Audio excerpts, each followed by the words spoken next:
These players definitely weren't ready for prime time. Welcome to Watch Mojo, and today we're counting down our picks for the top 10 worst Saturday Night Live cast members. For this list, we're ranking the weakest, most awkward, underused, or just unfunny members of the Saturday Night Live cast. And the wicked shall do the backstroke in the river Styx. We're allowing both main cast and featured players for this list, but eliminating guest hosts or writers who may have made uncredited appearances on screen in minor roles. We realize that comedy is subjective and that some of these funny folks may have done well for themselves after their SNL tenure, but for one reason or another, they just flopped on this sketch comedy show. I'd like to talk to you for a moment.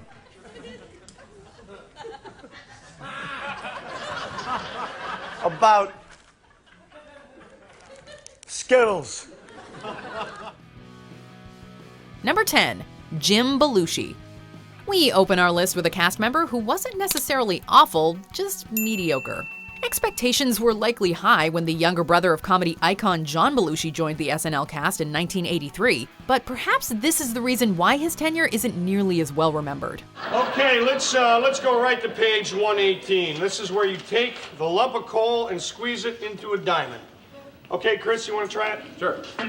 Jim never came up with any truly standout characters. However, he did do solid impressions, doing a good enough job to stick around for a couple of years from 1983 to 85. But the mark left by the younger Belushi just wasn't memorable enough to stand out from the crowd. What you're doing here is a rant. You're getting ready to fall over, and that's your brother's. That's John. You can't do that. Well, he'd give it to me if I asked him.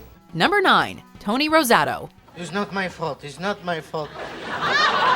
Tony Rosato enjoyed a place with Saturday Night Live, as well as the classic Canadian sketch comedy series SCTV, but he never quite achieved what you might refer to as a leading status on either program. In fact, it's what Tony did after leaving SNL in 1982 that was far more memorable than anything he did on Saturday night. Hey, it's no good, Mario. We've tried everything. That warp pipe's blocked for good. Rosato was the voice of Luigi on two classic early 90s kids shows based upon Nintendo nostalgia, The Adventures of Super Mario Bros. 3 and Super Mario World, proving that it was perhaps voice acting and not comedy that was his true calling.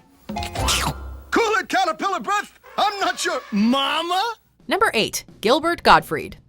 Saturday Night Live 80 was the unofficial title given to the show's 6th season, a tumultuous year that saw creator Lorne Michaels, who was suffering from burnout, being replaced by associate producer Gene Doumanian.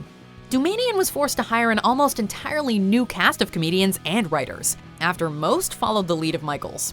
Welcome to the public access television, to the show that asks the question, what's it all about? One of these cast members was a young Gilbert Gottfried, but not even Gottfried's unhoned talent and unique delivery could save what many felt were needlessly crass and poorly written sketches. Gun down a suspected murderer, and we'll give you $10,000 cash tomorrow, and you can forget about food stamps. To be fair, Gilbert was also not yet the comedian he would become in future years, and his performance in the cast was yet another misstep for this infamous season of SNL's history. Number 7, Rob Riggle. Sometimes the featured players of Saturday Night Live go on to become repertory mainstays, the backbone of SNL's comedic genius. Other times, they fade away like whispers in the wind, never to be heard from again. Then there's Rob Riggle, who was a featured player from 2004 to 2005, had only one recurring original role, Leviticus the Street Prophet, and a small handful of impressions to his name. Lord, help me to help you. Needless to say, the future Daily Show correspondent made little to no impact during his 12 months on the show, and soon left Saturday night for greener pastures on basic cable. Bro. Hey. Thanks for being here. You bet. Happy to be here. Yeah. But not so happy that it makes me seem weak. Number 6, Jay Mohr. Speaking of featured players, the next comedian on our list was only on SNL for 2 years, but at least for viewers of a certain age, it feels as if Jay Mohr was on the show for a much longer period of time. In Best Supporting Actor, Dickie V's picking Ralph Fiennes from Schindler's List. This guy does it all. He shoots, he rebounds, he's a Nazi. And Best Supporting Actress? Perhaps this is due to the fact that Mohr never rose to the level of repertory player, or that he did a decent number of impressions on the show. So many terrific flavors, all here and Skittles for your enjoyment. None of them was really enough to elevate him to the level required for those on the main cast, however. You know, those who do most of the comedic heavy lifting. McDougal is acquitted, but claims to Clinton's lost much less than the $68,000 they claim. As a result, Mohr just sort of got lost in the shuffle. A middling minor cast member who departed the show without leaving any sort of lasting mark. Number 5, Colin Quinn. There have been many hosts of Weekend Update over the years for Saturday Night Live, but none of them sunk the ship faster than former Remote Control alum Colin Quinn. Quinn's delivery on the segment was just awful, his jokes stilted, and his awkward pauses cringe-inducing to say the least. And those St. Patrick's days, you found out.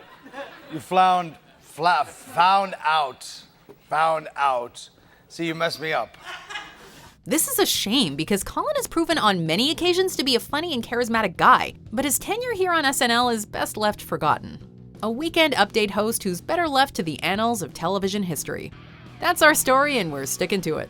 Thank you for your approval, Mr. Weekend Update, witty comedian, whatever. Number 4, Randy Quaid. There have been a lot of cinematic heavy hitters who have passed through the hallowed halls of Saturday Night Live. I will fight the scene! I've had enough!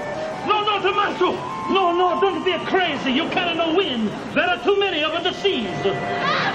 We have one big name left to come on our list, but another one that might surprise you is Randy Quaid.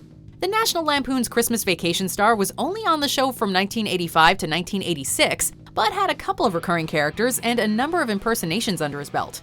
So, what can you tell me, Jerry, about meeting the Soviets face to face? Unlike other classic cast members, however, none of them have stood the test of time as anything truly classic. And Quaid's tenure on the show is forgotten by all but the most diehard of fans. Save the neck for me, Clark. Okay, Eddie. Number 3, Jim Breuer. The next cast member on our list actually did have a recurring character that fans still remember. It's more whether or not they remember it fondly that's the real question. Sleeping heavenly. Don't get us wrong. There are plenty out there who recall Jim Brewer's Goat Boy character as great fun, a shining moment from the comedian's 3-year stint on the show from 1995 to 1998. Well, I just think... That said, Brewer's work on the show is divisive to say the least, with many just not gelling with the man's loud and abrasive style of metalhead stoner comedy. That said, if Brewer's shtick is your cup of tea, may we suggest checking out a little film called Half-Baked? Get some sour cream and onion chips with some dip, man. Number 2, Victoria Jackson. Chalk this next entry up to something similar to the Jim Breuer situation, only replace Goat Boy with your average, everyday, bubbly airhead. We could drink some eggnog, lay down by the fire. Think of all those tingly things our little red suits could inspire. This was the caricature to which Victoria Jackson largely played during her 6-year stint on SNL. A run that was definitely a love it or hate it sort of proposition. Just between you and me, I wasn't really sick. I got breast implants, but I'm okay now. Sure, we can admit that Jackson's song and dance routines are still a little charming, but the grating delivery and eventual sameness of her characters really haven't aged all too well since her departure back in 1992. Cancel Mr. Chronic Depression! Call the shrink and cancel a session! Cancel Mr. Chronic Depression! In this case, absence definitely does not make the heart grow fonder. Before we continue, be sure to subscribe to our channel and ring the bell to get notified about our latest videos. You have the option to be notified for occasional videos or all of them. If you're on your phone, make sure you go into your settings and switch on notifications. Number 1, Robert Downey Jr. Remember how we told you earlier that there would be another silver screen icon who once bombed as part of the SNL cast? Well, here we go. And I don't want to say that I didn't enjoy Mr. Buckley's book, but it did seem to have a certain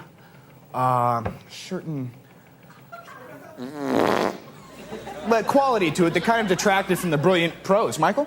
It may seem crazy for younger viewers to imagine today's Tony Stark as an impossibly obnoxious, annoying, and overacting ham, but that is exactly the niche that Robert Downey Jr. comfortably filled throughout much of the 1980s. Good morning, Skip. Merry Christmas. Yeah, big deal. Well, come on, Skip. That's not the Christmas spirit. Oh, yeah? Yeah, it seems around here like the only person who cares about anybody else, Hildy. Robert was only on Saturday Night Live from 1985 to 1986, but it was arguably one of the show's worst seasons since its disastrous 1980 run in terms of ratings and reception. I know why whales beach themselves. Spider-Man told me! Downey didn't help matters any with his one-note, coked-out delivery either, but thankfully the actor would rebound a year later with a role in the excellent 1987 film Less Than Zero. I'm just need to recharge our batteries and figure it all out. Not everybody runs on batteries, Tony. Do you agree with our picks? Check out this other recent clip from WatchMojo, and be sure to subscribe and ring the bell to be notified about our latest videos.